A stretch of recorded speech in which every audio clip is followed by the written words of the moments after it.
We're all bioneurochemical. And when I was disembodied on the other side, there was no beginning, middle, or end with how good I felt. There was no time.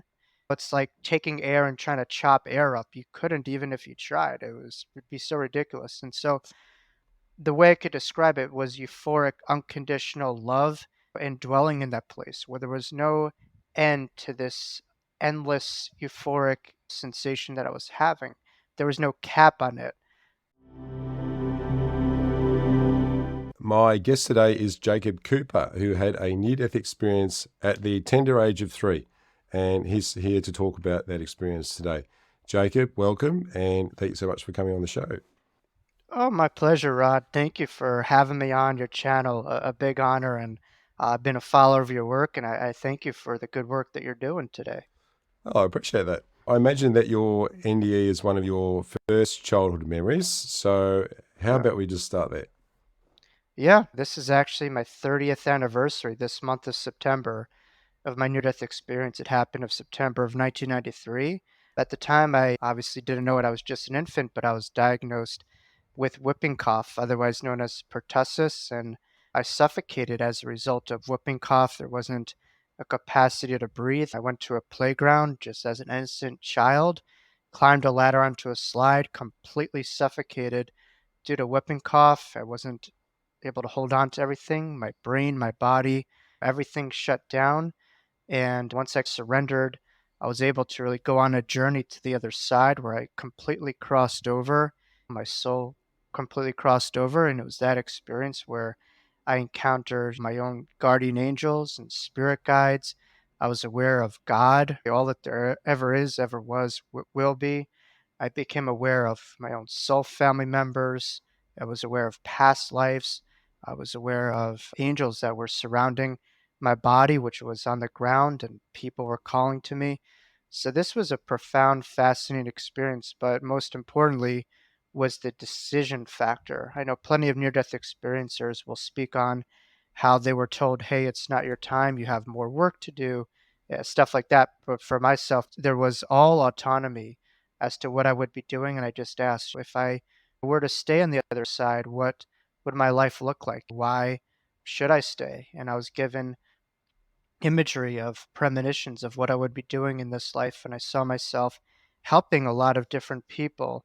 And it was from that reason of helping others is why I decided to really stay. And that point from the decision of agreeing to helping people, after that, everything dissipated and I woke up on a hospital bed, but without the complexity of this near death experience at such a young age, with memories that last with me, I know to this day and within my whole lifetime.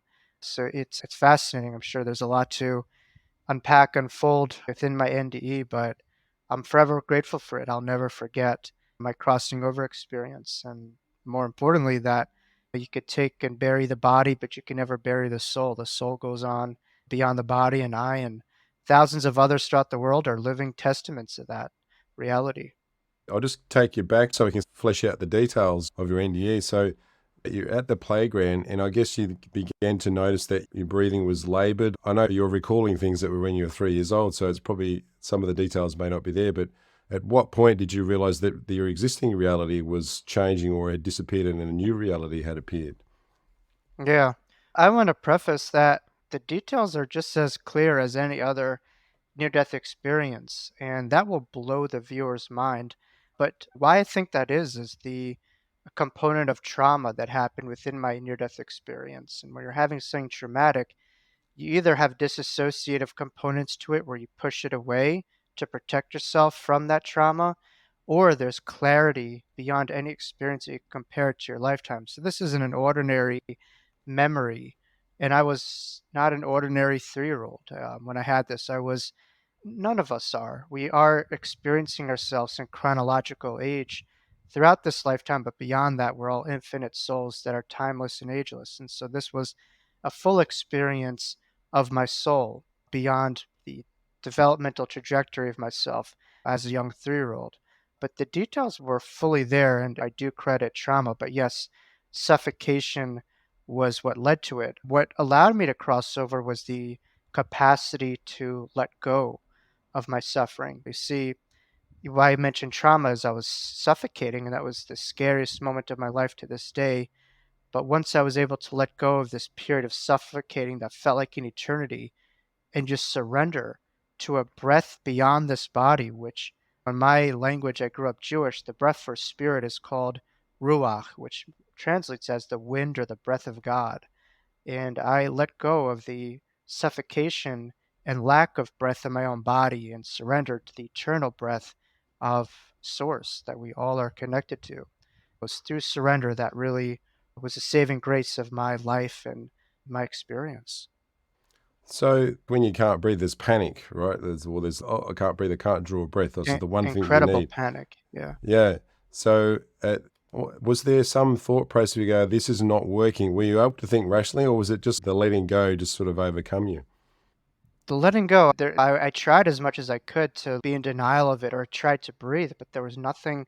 You ever imagine like drowning and trying to like grasp onto something to hold on to, but you're Yeah, I've done that. drowning and you just have to like just surrender to the process. And that's just what I did. I surrendered it and I just felt myself shifting and elevating beyond my body. Try to go into a car and rev your engine. The car's not working. What the heck is the point of staying in the car? You're not going to stay in the driver's seat. You're going to go into the hood, check the engine, see what's going on. And for myself, that's what happened is I just let go of something that wasn't working. There's no point in being there. It's not operating.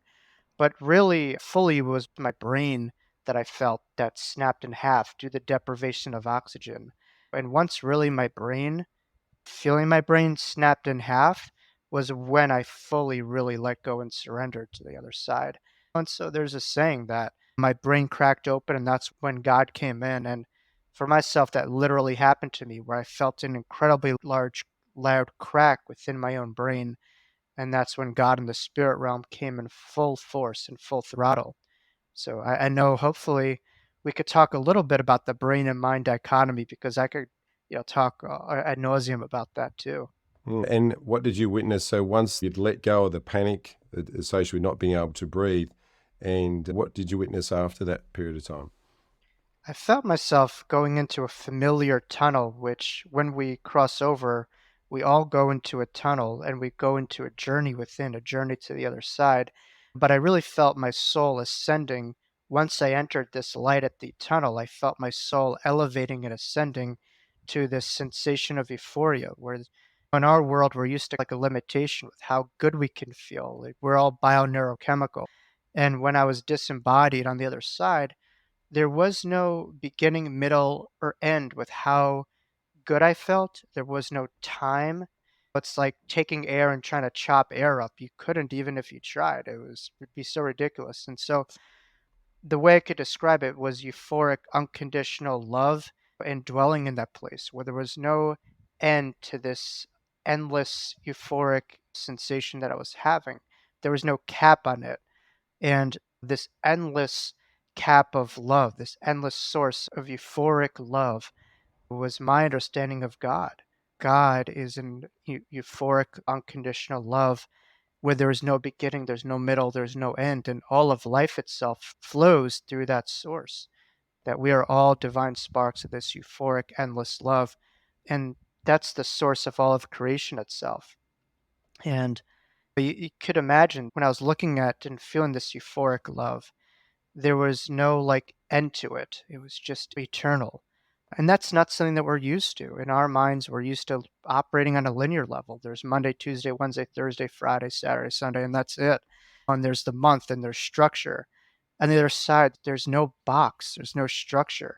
It's a totally different dichotomy than this reality. It's just so different in every possible way. And how did your experience? So you're a 3-year-old, and a 3-year-old's experience of oneself is fairly limited, fairly small, right? Mhm. How did your Yeah. experience of yourself and who you were alter as you went down that tunnel once you got to the other side? No, it's just experiencing myself, and I wasn't limited by the body. I wasn't limited with how people perceived or saw me.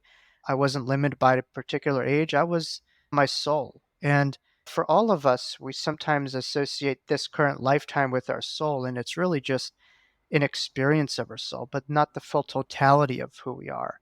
It's like picking up a book and identifying one page of that book as the entire book itself, and it's an aspect of it, but it's not the entirety.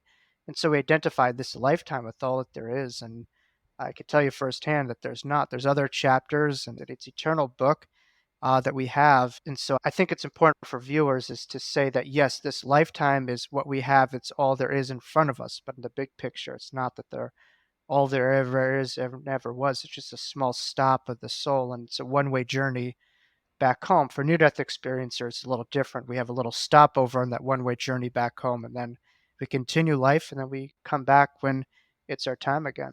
And at what point did you realize? I know I'm talking about things in a linear fashion here because that's the only way that we can. At Yeah, what point did you realize that who you thought you were was actually just a little portion of the totality of you? I think the whole thing just was I think two things could be true at the same time, and my near-death experience had that, where on one hand, I still had attachment to my life as a 3-year-old, my parents, and there was an adjustment phase. It wasn't just I went over there and poof. I wasn't, how do I put it? I wasn't congruent with my surroundings. It took me some time to adapt to how vast, expansive, euphoric all this was. That took some time, but it was still my soul's experience.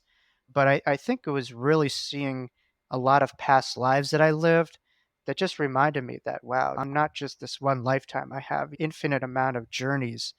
And so this isn't all that there is. And so seeing a couple different past lifetimes that I lived that just reminded me that this is just one stop in this infinite journey. And I'm not that 3-year-old kid.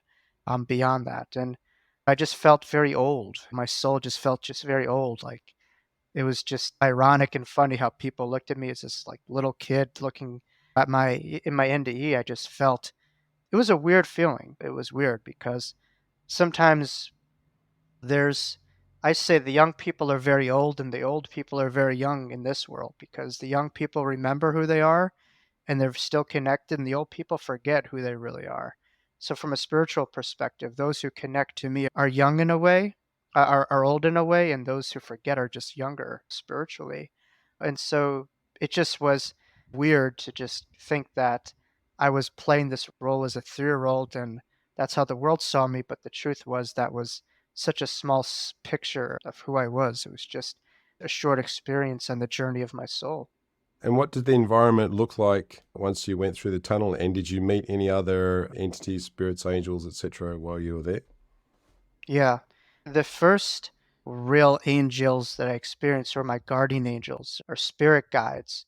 Depending on what culture you're in, there's different ways of expressing it. But I experienced my spirit guides who were with me on the other side and they helped my body. I felt them pushing my body down to the ground. But when I saw my spirit guides, they were a male and female guide.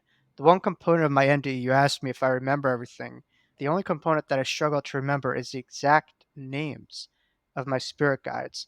I have had like strong inklings after this of their exact names, but it's not like a conviction.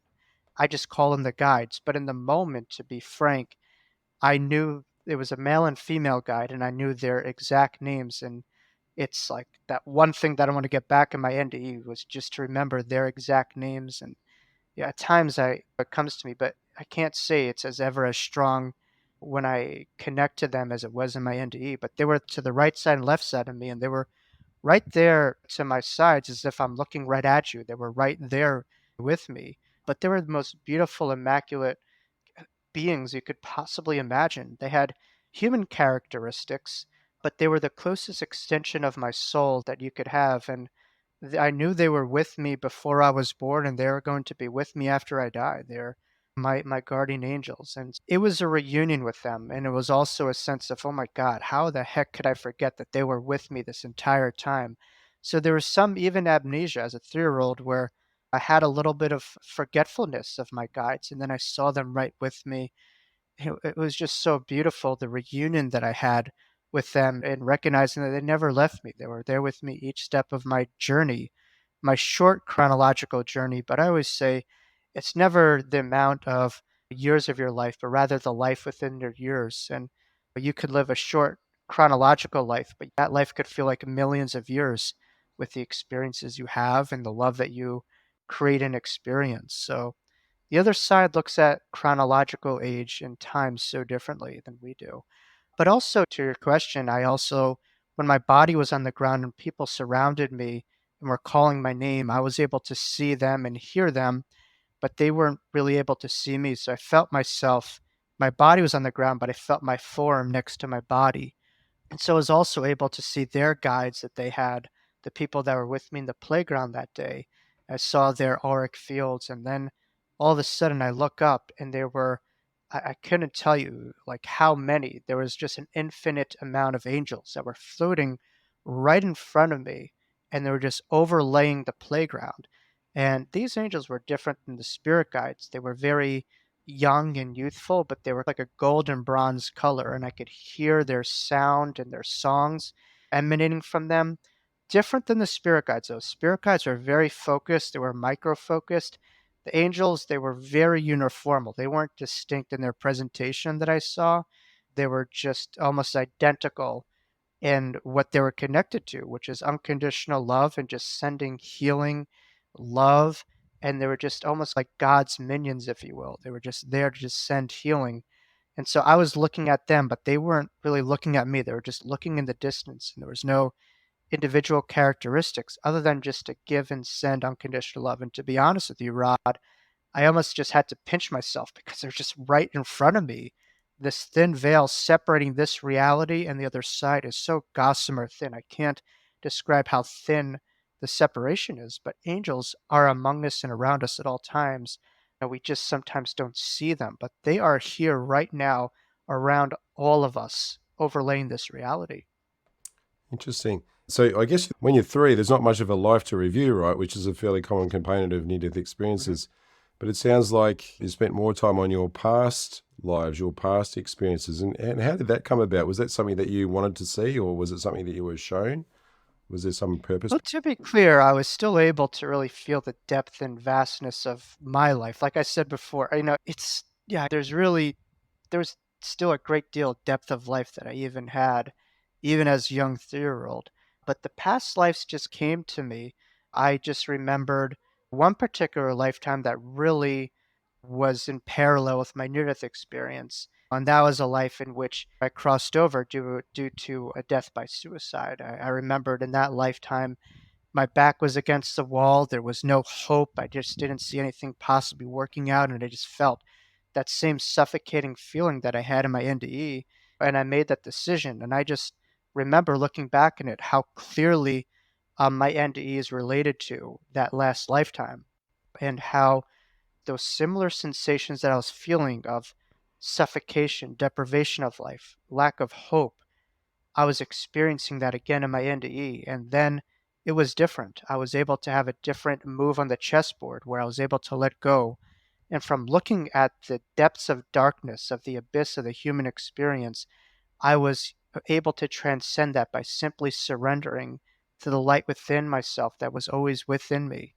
And that has informed the work that I do as a psychotherapist and author and public speaker, is just to remind people the value of surrendering and letting go to the light of eternity when darkness comes to you, and how pivotal it is to really surrender to all that's around you inside of you. And that could help to transcend moments where you feel suffocated by life. And I am living proof of that. But I just remember just getting very emotional about seeing students that I taught in that lifetime and reconnecting with them. But I saw myself also spanning the globe and having all kinds of different past life memories that I had. But this lifetime was the one that most stuck with me.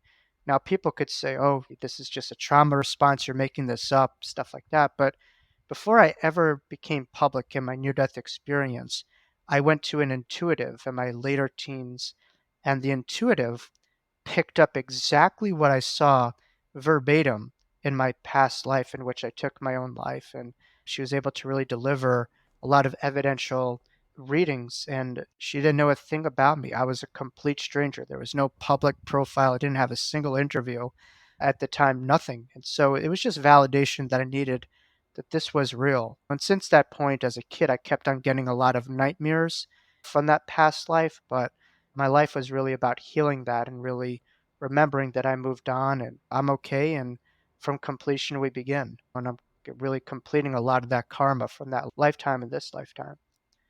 So, was there a process, or was there some sort of interaction that occurred? For some people, there's a point of going forward and there's a point of going back. How did that work out? There's a point of going forward, or I'm trying, I'll yeah, ask that again. So, yeah. in other guests that I've interviewed during their NDE, there's a point that they reach where they have a choice. They can either stay where they are, or they can go back to Oh, I our see. physical Yes, reality. Yeah, yes, talk yes. about that for us. Oh, that's a great question, Rod. Thank you for clarifying. Yeah, I decided to really ask that question because it was given to me and I was not sure as to what to do. It was the most difficult question that I was faced in my life to this day. Spirit posed a question, what will you do, Jacob? And I'm just saying my name. Will you stay with us on the other side or will you continue? And I didn't know what to do. It was so beautiful being there in the light realm on the other side. And I had no clue and I just said, if I stayed, what will this life be like? What will I look like? What would this story look like if I continued writing it? I just didn't know what I would look like. What would I do in this life? It just felt like an unwritten story, an unfinished business. And it just felt incomplete to a degree, this journey. And they showed myself speaking in front of tons of people and just giving over this exact message and seeing the transformation of people right in front of me and I just remembered thinking, wow, the other side will always be there, but this unique window to give over this information to other people is really about what we're all here to do, which is to deliver a piece of heaven here on earth, as we are all literal fragments of heaven here on earth, and we're here to personify that, to remember that. And so that's what I think near death experiencers are here for, to remind people of the heaven on earth experience, but also we don't die, but also heaven could be experienced right here through just connecting to it, remembering it, and not waiting to lose our breath to gain it back, that we really could exhale and live in that heaven awareness in this body in this lifetime. It sounds like you were given a picture of what's available, like your potential. Premonition, yeah, Yeah, and yeah, then and from there you then made more of an informed decision, which was, I like what you said about how heaven will always be here. But right. this experience, that's the one that you get, and that's that particular one. That's really good. So you decided, okay, I'm gonna go back and go. I made that decision, but right after I'm like, oh my God, what did I just do? And to turn down heaven is a big deal. It looks very good when you're over there. It looks a lot easier, and then all of a sudden you come back to this reality, and it's a lot different of a viewpoint when you're here. And I just really wasn't certain about my decision. I had regrets, and I just felt my guides with me and just saying the message of trust that there's a divine plan in each and every one of us. The divine intelligence that created us has a plan, and the value of trusting that and we all have a blueprint in this life and just trusting that and to really let go of your doubts and to trust your thoughts of how when your thoughts are in alignment with spirit you could go through grace and ease and really trust this plan or when you doubt it you doubt your power you could live a much smaller version of yourself because you listen to your doubts versus the faith inside of you that forever is connected to you a God that believes in your path and all the angels that help to curate this life that you're living. And who did you talk to about your experience after you woke up in the hospital? Did you try to talk to people straight away, and what was the general reaction like? No, I'm amazed that anyone after their near death experience has the capacity to talk about it. I'm not downing it, shunning it. As a therapist to this day, I think it could go one of two ways, but at least from my perspective, it was so beyond the confines of human language. Combine that the fact that I was just 3 years old and I had a limited English vocabulary words do just not do justice. But I'm learning to put the pieces of the puzzle more so together now more than ever. And I come from a religious background, so my parents are more into religion than they are this kind of like spirituality. But my father is also a therapist, came to me, within the last year or two ago, and he said, when you had this experience, a couple of years after it, you told me, and I'm just using my language right now, just it's hard to quote directly, but I'm paraphrasing my own self. I said, Hey, Dad, something happened in that day. One day it will make sense to you, but right now it won't. I don't have the words to really describe it, but something profound happened on that day, and one day it will all make sense to you. And so that really gave me a lot of validation. And my dad is never one to stretch anything. It's like what you see is what you get.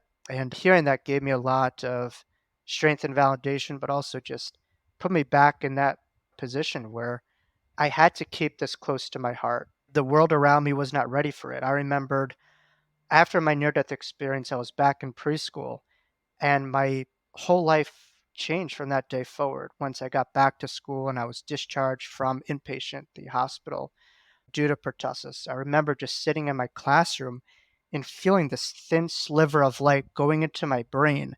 And I knew from the trauma of my brain that my brain was cracked wide open and I could connect to the spirit realm on a regular basis. And so I would just go to the bathroom just to really connect to the other side and cross over. And at hand, I could go there whenever I really wanted to the higher realms. And also, I remember being able to see things so clearly from the spirit realm from having this near death experience. And I just remember one example of that. I don't remember too much from my childhood other than spiritual experiences because those seem to stick. They're beyond this reality and the confines of the brain because they're not created from the brain, they're experienced from a much higher dimension. But I looked at a classmate and I say, "Wow, do you see this totem flying around the room?" And I was connecting to loved ones. And the classmate looked at me like I was like smoking some type of crack pipe or something. Like he was like, "What is, wrong with you? I don't see what you're going through." And again, it just reminded me. It was a very isolating feeling where I just felt so alienated, so alone. And so I kept it close to my heart. I kept it very close to my chest. But I saw things, knew things, heard things throughout my childhood looking back on it that just did not make sense. And this intuition that I had was more of a nuisance. I was just like, I just want to live my normal life, but I would just see things come to pass before they happened. They would happen. I just wanted to bury it away and just fit in and be normal. But it wasn't until a lot of different experiences that happened in my teenage years that really allowed me to take ownership. But one of the things that really changed my life was getting a book gifted by an author named Betty Adie, who wrote a book called Embraced by the Light, which is about her near death experience. And when I was gifted that book, it just blew my brain because here I was thinking I was the only one on the planet that had this thing. But then again, there was like a term for it, and there was other people who had this, and it was on one hand very cathartic, the other hand frustrating because I thought I was so special and so unique, and all these other people are having these things. So it was like a little deflating in a way, but also uplifting at the same time too. That got me on my quest to really process this with other people and to feel more comfortable and confident to do so. Right. And did you ever reach a stage where you're like, okay, I just want to be a normal person. I don't want to remember this, and can we just turn the switch off for a while? Did you ever feel that way? I tried, but you ever go to a pool and just try to put a beach ball down on the bottom of the pool? It just eventually pops up. So no matter what I tried and do, my intuition was always popping up into this day. Like I saw things back as a kid that are coming true in crazy ways and not always good things, some difficult things. I remembered just being teased by this one kid. And then eventually, right when that happened, and then I saw that this kid is going to die, cross over in a couple years, and I saw his whole death. And I was driving my car early in the morning, and that morning on the road that I was driving to, the whole road was closed. And I was like, what the heck is going on? It was just like a random road on my commute to work.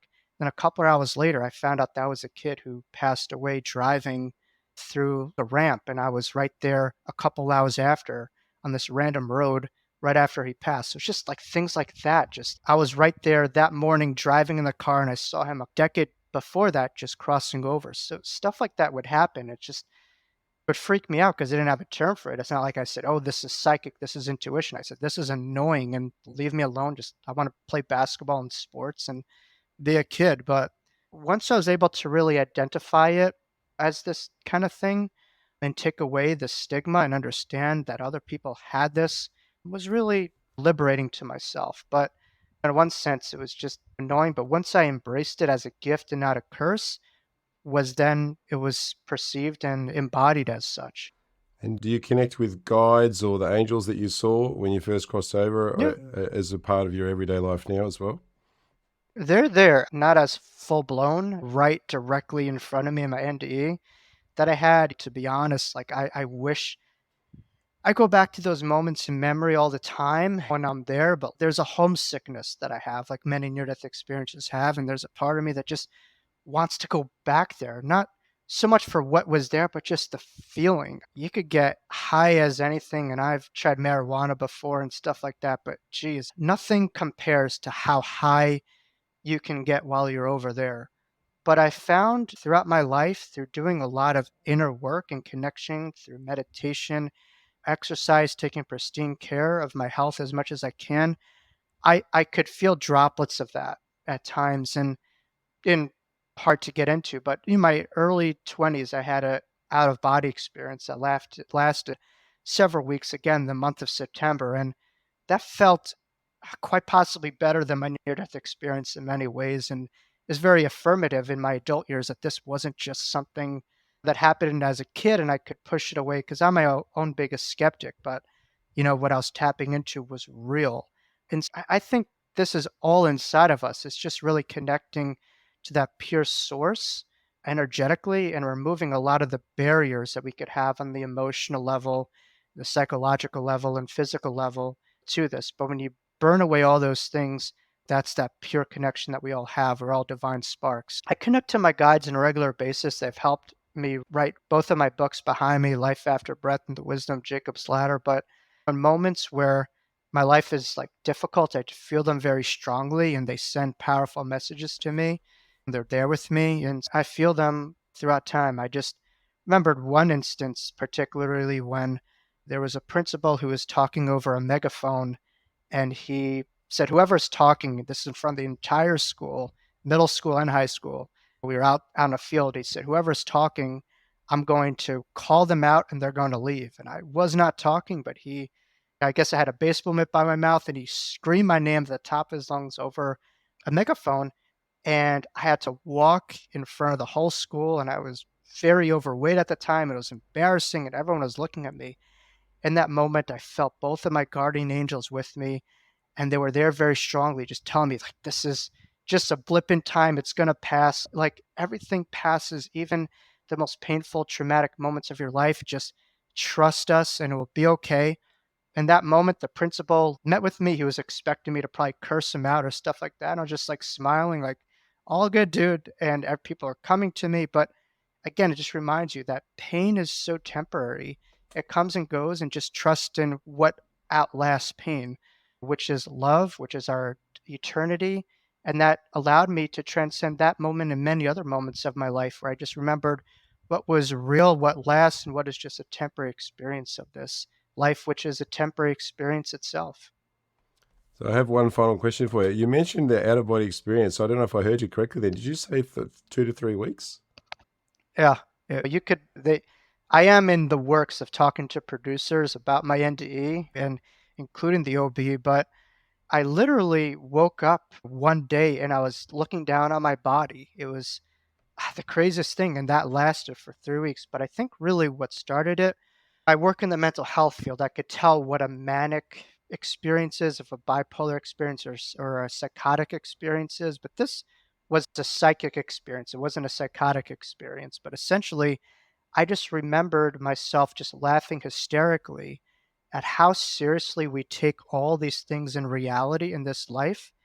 And I just looked at the illusion and just the facade of the things that we think that are real that are just a farce. They're not real, but we identify them. We take everything so seriously. And I was just laughing hysterically to where every part of my body was like a wet towel and just wrung out all the pain, all the stress, all the sadness that I ever held on to in this lifetime. And I woke up the next day completely out of my body and I just was like flabbergasted. I was like, my body's here and I'm over there. And I just could feel myself like using my vocal cords, talking through my own gut. Like I was over here, but my body was here. And that lasted for several weeks. And I just remembered myself sitting in a temple at the time of September, the Jewish high holiday, and just felt myself flying outside my body, and I could feel wings of my animal totem with me. And it was so profound. And I saw myself looking over all the congregants, but I saw this one strand of energy that connected every single participant. But I also saw how people were just in their own minds, in their own boxes, and they weren't connected to their energy and the energy of others. And I've read before, we are one, all this kind of stuff, and it sounds great. But when you see it directly in front of you, the one strand of energy that connects all of humanity, and you see it in front of you, it's undeniable that yes, we are all from the same source, connected to the same source.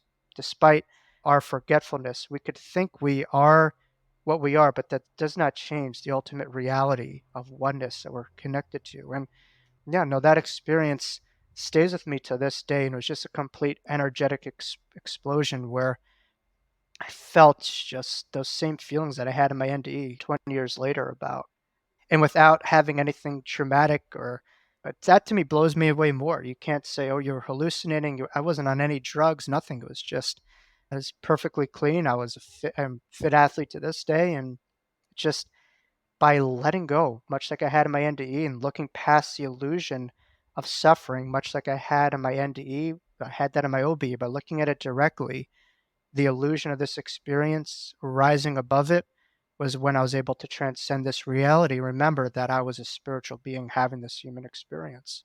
So it sounds almost like you were bilocated, because my first impression was you laid on a couch and you were there for 2 weeks. How's that possible? But it's like you had your awareness of your being in your body, but also you Right. had this other awareness. Does that describe that accurately? In a way, but yes, I was felt my soul like outside of my Mm. body for several weeks where I was just looking down on myself. And I didn't have an NDE. This was an OBE. So under the umbrellas of NDEs are STs, spiritual transformative experiences, out of body experience phenomena, which I had.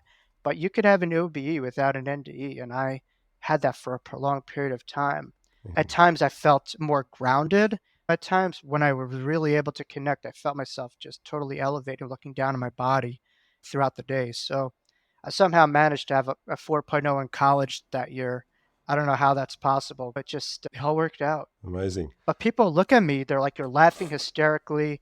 And I lost 10 to 15 pounds during that time. It's just, I didn't have an attachment to this reality. Like, nothing of this reality brought me something that I didn't already have. And we use these things to get to a certain destination, but the destination was already there. I didn't need the routes, it was already there. All right. How about you tell us what you got going on then, Jacob? So tell us about your books and the other work that you do and how people can get in touch if they want to. Oh, sure. I have my own platform right now, The Wisdom of Jacob's Ladder. It's available on YouTube and many other platforms. So I have that going on. And I mentioned my two books, Life After Breath and The Wisdom of Jacob's Ladder, both available through Amazon. Have a website, jacobelcooper.com, and I speak internationally to different groups. I talk from a mental health perspective as also a spiritual perspective as well too. So I work with mental health groups. I provide continuing educational training as well for therapists. So I have that coming up in late October. So all events and stuff like that are on my website at jacobelcooper.com, as well as social media links where you can find my daily insights and reflections there too. Okay, terrific. And have you got any last positive message that you want to leave people with before we wrap it up? Yeah, I hope people took something out of it. It's important to be a skeptic and not a cynic. And I know my near death experience poses a lot of curiosity and hopefully will allow people to look at life a little differently. Just the many facets of it, it's unique. I'll give it that. But what I really want for people to remember is first of all, we don't die, we go on beyond this body. What's important is to live while we live. Many people are just focused on the end game and the afterlife. And certainly the viewpoints of the afterlife can inform this life in many ways, but it's this life that will influence our afterlife. And so we carry many things that we do here, our passions, our interests, our hobbies, our gifts that we experience is all a part of our afterlife. So don't look at the afterlife as just after this life is connected to the life that we'll live when we go on beyond this body. And the important thing is to remember the things that we could take with us. We can't take the house, the job, the cars, but we take with us the love that we give, the impact that we have in the service to humanity. that we offer. So just I think people to remember the macro focus of this life and to not get so micro focus on things that come and go, to not attach to them, if that makes sense. Yeah, that's a great message. Live while we live. I like that. Thanks so much, Jacob. Death is a given, but life is a choice while we're here. Yeah. Look, I appreciate you coming on the show today, and thank you for being my guest. An honor. Thank you, Rod. Keep up the great work. Thank you.